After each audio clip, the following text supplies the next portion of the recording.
Bueno, la visita una vez más de la doctora Ana Nemer Pelliza, que tiene que ver con, es coordinadora, ¿no?, de este programa tan importante que tiene que ver con la prevención de la violencia, con el tema de género y que se viene trabajando muchísimo. La última nota que hicimos fue después de tu visita a Sevilla, presentando lo que hace Córdoba o cómo trabaja Córdoba de la Oficina Nacional Legislativa en relación a este tema. ¿Cómo estás, Ana? Hola Blanca, ¿cómo estás? Muchas gracias por la invitación a tu programa nuevamente. Bueno, seguís recorriendo los medios, transitando las distintas localidades, llevando la información. Hace poquito han dado una charla en Villa Carlos Paz. Sí, el miércoles pasado estuvimos en Carlos Paz, en la Asociación de Hotelera, muy buena repercusión, lo bueno que va público variado. Hasta fue la Asociación de Padres Córdoba, que alberga a hombres con violencia. Entonces, la charla se hizo hasta un tonito más elevado por una cuestión de planteaban su mirada con respecto a esta problemática y de sentirse también ellos como víctimas de esta ley que habla de violencia familiar y de género, y el procedimiento toma medidas sin apertura a prueba. Es decir, basta una denuncia para que, y si la denuncia se ve en la redacción que hay peligrosidad o que puede haber un peligro inminente, se toman las medidas sin abrir a prueba. Es decir, se lo cita después para una cuestión de interdisciplinario de los peritajes, pero no se requiere una prueba fehaciente en estos casos. Entonces nosotros les explicábamos que esta ley es para protección. Nosotros tenemos 292 muertas a nivel nacional, 26 a nivel provincial, y no queremos más. La idea es evitar que se produzca una nueva muerte. Es por eso que esta ley de emergencia trata de suplir ese momento, y después se habilitan los canales normales, fiscales y penal, civil, comercial, y ahí hay el derecho de defensa. Entonces le decía, y si es una falsa denuncia, nos decían, porque hicieron mucho hincapié sobre ese tema, y el tema de la falsa denuncia después se tendría que demostrar y se iría por daño y perjuicio en los canales normales. Pero acá la prioridad es que no tengamos ni una más muerta en nuestro haber. Es decir, necesitamos protegernos y proteger a la ciudadanía que sepa que está esta herramienta. Y el mismo España ya viene hace más de 7 años con tolerancia cero al maltrato. Es decir, denuncia, duerme esa noche preso a la persona. Con la simple denuncia, ni siquiera es un formulario determinado, es decir, ya la denuncia simple de que se corría riesgo, anteriormente directamente se dormía adentro, como le dicen ellos, ¿no? Pero ha bajado muchísimo los índices de femicidios y nuestros números todavía no lo hemos logrado. Por eso vamos a volver a Cosquín. Entonces estamos hablando con el Consejo a la Mujer, se está hablando de distintos secundarios. Ya estuvimos en el Pío 12 el año pasado. Ahí hacemos hincapié del bullying, de la agresión en cuanto a los niveles de agresión en las primeras relaciones, para que los chicos de entrada sepan cuáles son las reglas que se tienen que aplicar en una relación sana, para que de entrada nosotros cambiemos conducta. Pero bueno, hay un tema elemental en esto y que lo hemos hablado varias veces, ¿no? El tema que a veces no solamente o basta a veces con la ley, sino que hay otra serie de complementos. Vos decías lo que pasa en España, eso aquí no ocurre, ¿no? O sea, el denunciado no va automáticamente preso.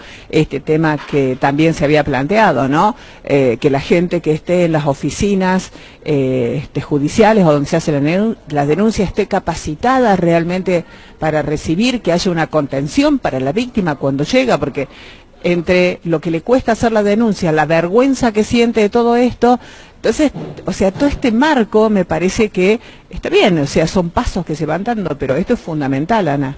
Sí, totalmente, y sobre todo que no los disuadan de no hacerla. El problema que tenemos nosotros es que cuando una mujer va a hacer la denuncia, el que la recepta empieza, pues ¿estás segura? ¿Estás segura que lo querés hacer? Entonces hay una disuasión para que, como tú dices, ha tomado una iniciativa, ha tomado una decisión después de mucho tiempo de violencia, y conlleva también muchos temores.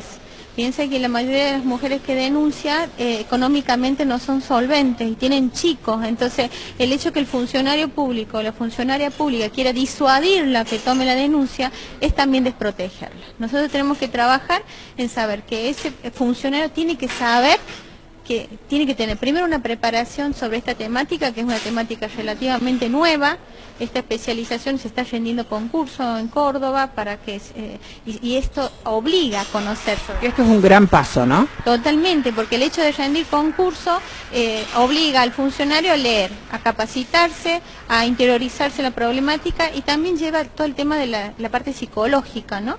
Porque la víctima de este tipo de violencia es una víctima especial, es una víctima que ha sufrido esta situación por mucho tiempo, a lo largo de mucho tiempo, y ha tolerado por un entorno, por la justificación, la naturalización del problema, el silencio, la vergüenza, como vos mismo decías. Entonces, esta víctima es especial, no es lo mismo que de un asalto a mano armada o un motochoro que le dicen que sufres un impacto. Entonces, sí, esa es otra clase de víctima. Pero la víctima de violencia familiar tiene una acumulación de una naturalización y una justificación, ya sea de la misma víctima y de su entorno, que tiene que lograr superarlo. Y si el funcionario público no tiene la capacidad, no tiene la preparación para darse cuenta de la situación que se está viviendo, no la puede ayudar. Ese es el problema. Claro, y el tema de poder crear espacios donde esas víctimas puedan pasar la noche, donde se puedan quedar, donde no se sientan desamparadas, donde puedan estar, en el caso de aquellos que tienen hijos, ¿no? Decir, bueno, yo lo denuncio, y si no lo sacan inmediatamente de la casa, ¿qué hago? Sí, el tema del botón antipánico, que es muy importante, y en muchos lugares no hay antenas, entonces no se puede utilizar. No, sí, nos falta mucho, Blanca, nos falta muchísimo. Por eso es importante la prevención. Por eso nosotros estamos enfocados ya en noviembre hemos cumplido 2 años, vimos todo el camino y todo lo que nos falta recorrer. Nosotros tenemos que llegar de la puerta para adentro, desde la crianza cotidiana del hijo, de los paradigmas familiares aprendidos. Por eso nosotros les enseñamos lo que fue el código de Vélez-Sarsfield, que se modificó en el 2015, es decir, desde 1870, que empezó el código Vélez-Sarsfield, hasta el 2015, eran unas reglas de juego. Hablaban de la función de la mujer dentro de la casa, cumplía su función dentro de la clase, y el hombre cumplía siendo proveedor. El nuevo Código Civil establece de un acuerdo de tener un proyecto de vida común, y habla de igualdad de obligaciones, de mantenerse y mantener a ir a la casa. Pero no llega a ser una sociedad porque el orden público está presente, si las deudas contraídas, aunque se haga el régimen, viste, de división de bienes, porque también está eso. Otro tema, que es los regímenes patrimoniales matrimoniales. ¿Qué quiere decir? Que vos podés acordar antes de casarte o después de casarte, y eso muchos no lo saben, y lo inscriben al costado del acta de matrimonio, en el cual dicen que la división de bienes, todo lo que generes, lo administras y lo dispones vos sola, salvo que sean deudas en común, ya sea de la vivienda o de los hijos. Entonces, en ese caso son solidariamente responsables. Entonces, tienen esa connotación que se necesita que sea el orden público que esté estableciendo. Igual que los alimentos, se deben alimentos mutuamente, aunque se dividan el tema de los bienes. Todo esto, al saber que estas son nuevas reglas de juego, nosotros tenemos que criar a nuestros hijos en base a ello. Y nosotros modificar conductas. Nosotros tenemos que volver a replantearnos qué clase de pareja quiero, qué clase de familia quiero, qué clase de familia quiero que mis hijos tengan en el futuro. Y en eso estamos viendo. El tema del bullying, son derivados de la misma violencia familiar. Y por eso que estamos hablando de volver acá a Cosquín. En Pío XII fue una hermosa experiencia también para nosotros como capacitadores, porque la interacción con los chicos fue muy linda. Y los mismos profesores, entonces vos veías la diferencia en cuanto a los adultos y los chicos que tienen todo esto nuevo para ellos. Es generacional la diferencia. Es totalmente generacional. Yo me reía porque hasta los mismos dibujitos y héroes que ellos tienen. Pero ¿qué pasa? Cuando entran a sus casas, nosotros que somos los padres, seguimos arrastrando toda nuestra cultura, toda nuestra enseñanza previa, y no es difícil, bastante difícil, volver a plantear todo esto y a sentarnos a hablar y a sentarnos a escuchar. Por eso que esto es un trabajo de todos, tú como medio de comunicación, volver a plantearlo, ver si llegamos a que todos los días esa mamá, ese papá, decir eso, el hombre no llora, la mujer tiene que estar en la casa, los roles del género, empezarlo a modificar desde nuestras casas, desde la puerta para adentro. Y esto en los adolescentes y en los jóvenes, ¿no? Los chicos de todas las edades también es información, ¿sí? Es que ellos entiendan esto perdón, que sepan de las nuevas leyes, que sepa cuáles son las características. Esto es fundamental y esto se hace a través de estas reuniones, a través de estas capacitaciones, de estas charlas, y que los chicos puedan ir entendiendo cuáles son las grandes diferencias dentro de esta sociedad. Y encima ahora le dice el menor con madurez suficiente tiene el derecho al abogado del niño. Ya hubo varios casos de jóvenes o a partir de 12, 13 años que ellos llevan su propio abogado y deciden sobre el régimen parental que quieren aplicar. Yo no quiero vivir con mi madre, quiero vivir con mi padre o quiero vivir con mi abuelo, y ese abogado defiende los derechos de ese joven, porque el nuevo Código Civil también modificó el tema de los... Antes tenían hijos y no podían decidir sobre sus propios hijos hasta que sean mayores de edad. Hoy la ley dice, disponen de su propio cuerpo, mientras no corra riesgo a su vida, por supuesto, no tienen que pedir autorización los padres, pueden decidir sobre el régimen que van a hacer sobre parental en cuanto a la división y en cuanto a los divorcios, tienen voz, tienen voto y son escuchados.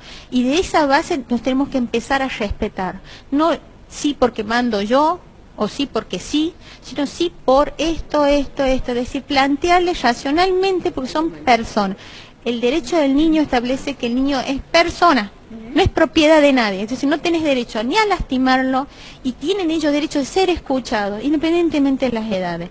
La educación se basa en el respeto y sí hay autoridad de padre y sí nos tenemos que guiar, pero en base al respeto. Es decir, antes no teníamos ese derecho nosotros, era la madre decidía y nosotros teníamos que acatar independientemente de la justicia o no del hecho. Hoy el derecho del niño está tan inculcado desde la primaria, que yo me río porque mi hijo siempre me dice, mamá, ¿y el derecho a jugar? Yo digo, pero está el derecho de aprender, le digo. Entonces, primero te dice la tarea y después tenemos el derecho a jugar, a todo lo demás. Entonces, ellos lo están aprendiendo en el colegio. Desde esa base, desde el respeto de dentro de la casa, tenemos que lograr ir erradicando la violencia desde nuestro hogar y para afuera. Y si nosotros logramos sacar la violencia desde nuestras casas, desde la cordialidad, vamos a tener una sociedad mejor. Vamos a lograr una sociedad sin violencia. Vamos a respetarnos la puerta para afuera del que me estacionó mal, porque vamos a pensar en el otro, cosa que no estamos haciendo hoy. No estamos pensando en el otro. Necesitamos pensar en el otro desde esa igualdad y salirnos del individualismo que tenemos actualmente. Por eso yo creo que hay tanta violencia y por eso es tan importante trabajarlo desde adentro.